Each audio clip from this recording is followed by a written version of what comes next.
दोस्तों स्वागत है एक नए वीडियो के साथ। हम इस वीडियो में बात करेंगे पटना हाई कोर्ट के द्वारा रेगुलर मजदूर रिक्वायरमेंट 2025 के लिए यहाँ पे नोटिफिकेशन आई हुई है। जैसे आप लोग यहाँ देख सकते हैं रेगुलर मजदूर रिक्वायरमेंट एग्जामिनेशन 2025। ये जो एडवर्टाइजमेंट है वो 11 फरवरी 2025 को जारी किया गया है।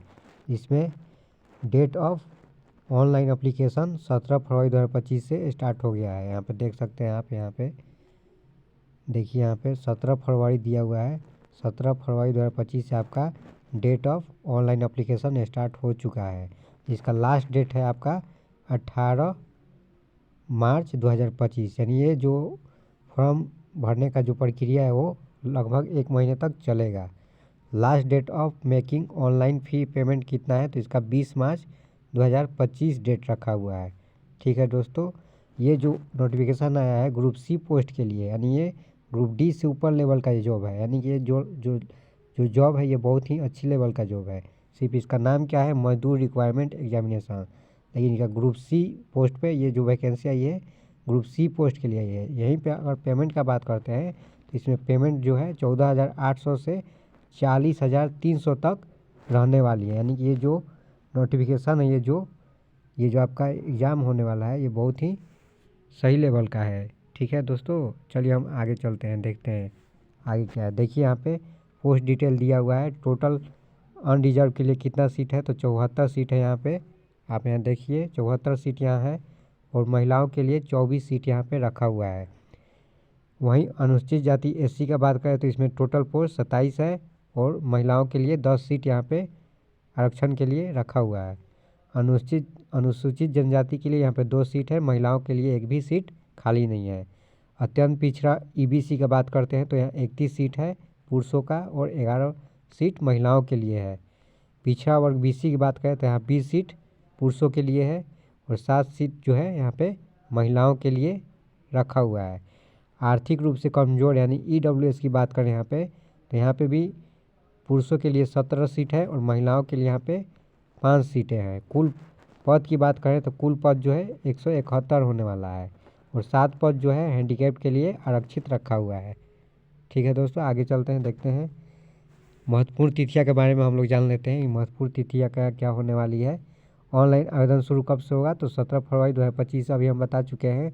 आवेदन की अंतिम तिथि कब होगा, तो 18 मार्च 2025 होने वाली है। ठीक है, शुल्क भुगतान की अंतिम तिथि 20 मार्च तक है। ठीक है, और परीक्षा तिथि जो है ये शून्य में, यानी कि इसका जो एग्ज़ाम होगा ये जून या जुलाई में हो सकता है। जून या जुलाई में हो सकता है, ठीक ना, जून या जुलाई में हो सकता है। ठीक,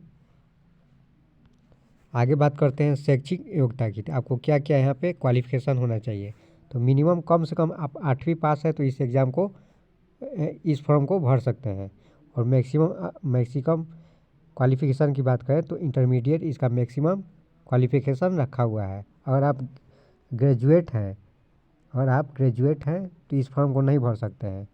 सिर्फ न्यूनतम आयु 8वीं होनी चाहिए, और मैक्सिमम आपकी 12वीं पास होना चाहिए। अगर आप ग्रेजुएशन होकर आप इस फॉर्म को भरते हैं तो इस फॉर्म को रिजेक्ट कर दिया जाएगा। तो आप इंटर लेवल के हैं तो भर सकते हैं, 12वीं पास है तो आप भर सकते हैं इस फॉर्म को। ठीक है दोस्तों, आगे चलते हैं।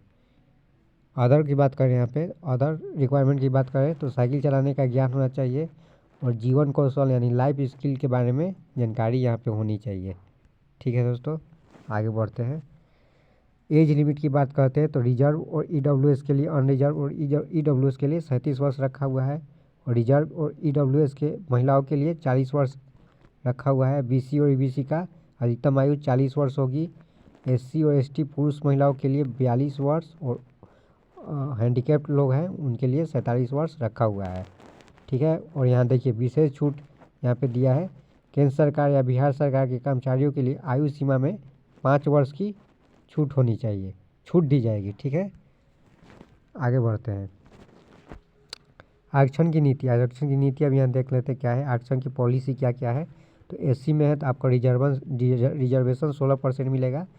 एसटी है तो 1% का यहाँ पे रिजर्वेशन मिलेगा आपको। ईबीसी है तो 18% का रिजर्वेशन आपको दिया जाएगा। बीसी है, बिहार का है तो आपको 12% का रिजर्वेशन मिल जाएगा। ईडब्ल्यूएस का 10% यहाँ पे रिजर्वेशन रखा हुआ है, ठीक है। ओरिजेंटल आरक्षण की बात करें तो फीमेल को 35% आरक्षण दिया जाएगा बिहार में, और आप हैंडीकैप्ड हैं तो 4% यहाँ पे आरक्षण दिया जाएगा, ठीक है। सैलरी की बात करते हैं तो सैलरी बहुत ही अच्छा है इसका, ग्रुप डी से ज़्यादा अच्छा है इसका सैलरी। चयनित उम्मीदवारों को लेवल 14,800 से 40,300 तक दिया जाएगा, ठीक है। इसके अलावा उन्हें सरकार के नियमों के अनुसार भत्ते भी प्रदान किए जाएंगे, जैसे मेडिकल भत्ता हो गया, मेडिकल भत्ता जो होता है, हाउस रेंट होता है, हाउस रेंट जो होता है वो आपको मिलेगा, ठीक है। ये तरह के भत्ते आपको दिए जाएंगे। प्रायोरिटी ऑफ क्वालिफिकेशन, प्राथमिक योग्यता, जिन उम्मीदवारों ने राष्ट्रीय कैडेट कोर एनसीसी का बी का प्रमाण पत्र प्राप्त किया है उन्हें योग उम्मीदवारों के बराबर स्थिति होने पर साक्षात्कार के समय प्राथमिकता दी जाएगी।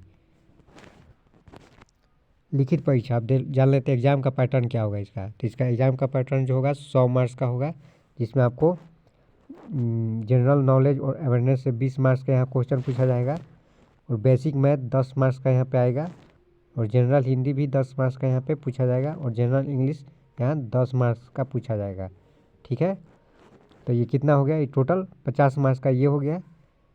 और आगे देखिए, और यहाँ पे स्किल टेस्ट भी यहाँ मांगा गया है। स्किल टेस्ट कितना होगा, तो 30 मार्क्स का स्किल टेस्ट होगा, और इंटरव्यू भी 20 मार्क्स का हो जाएगा, यानी कि आपका लिखित परीक्षा और स्किल टेस्ट मिलाकर कितना हो गया, 100 का एग्ज़ाम हो गया। यानी 50% आपका लिखित परीक्षा होगा और 50% में आपका स्किल टेस्ट होगा।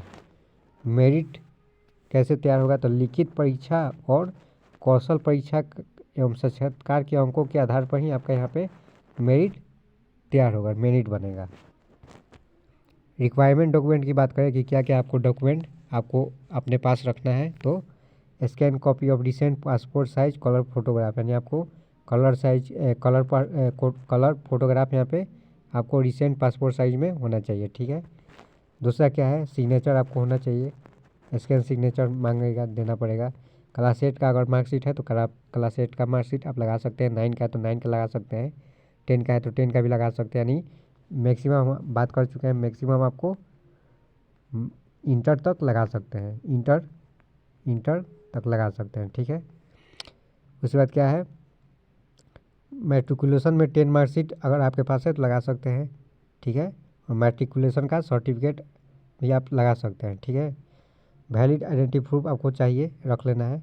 डोमिसाइल आपके पास है, डोमिसाइल सर्टिफिकेट है तो आप वहाँ पे लगा सकते हैं, दे सकते हैं।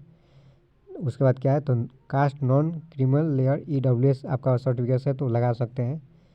सर्टिफिकेट ऑफ डिसेबिलिटी अगर है, डिसेबिलिटी है आपके पास तो उसका सर्टिफिकेट आप यहाँ पे लगा सकते हैं।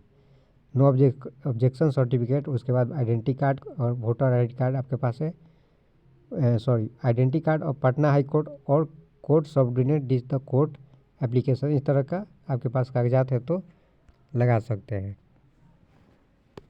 देखिए ये इसका एग्ज़ाम शुल्क क्या रहने वाला है, तो इसका एग्ज़ाम शुल्क जो है वो अनरिजर्व बीसी ईबीसी और ईडब्ल्यूएस के लिए 700 रुपया होने वाला है, ठीक है। बिहार में कोई भी फॉर्म आता है तो 500 से 700 लगभग लग ही जाता है, ठीक है। 500-700 लग ही जाता है, तो आपको इतना रुपये रख लेना होगा अपने पास। और आप SC ST OH हैं तो 350 रुपये आपको देना होगा। देखिए इसका एग्ज़ाम सेंटर कहाँ होगा, इसका एग्ज़ाम सेंटर होगा कहाँ, एग्ज़ाम सेंटर कहाँ होगा, ठीक है। एग्ज़ाम सेंटर कहाँ होगा, एक मिनट, एग्ज़ाम सेंटर कहाँ होगा इसका। तो देखिए एग्ज़ाम सेंटर बिहार के 15 जिलों में होगा, औरंगाबाद, ठीक है, बेगूसराय, भागलपुर, भोजपुर, दरभंगा, पूर्वी चंपारण, गया, वैशाली, जहानाबाद, मुजफ्फरपुर, नालंदा, नवादा, पटना, पूर्णिया और सारण यहाँ पे रहने वाला है। यानी इन जिलों में आपका एग्ज़ाम कराया जाएगा, ठीक है दोस्तों।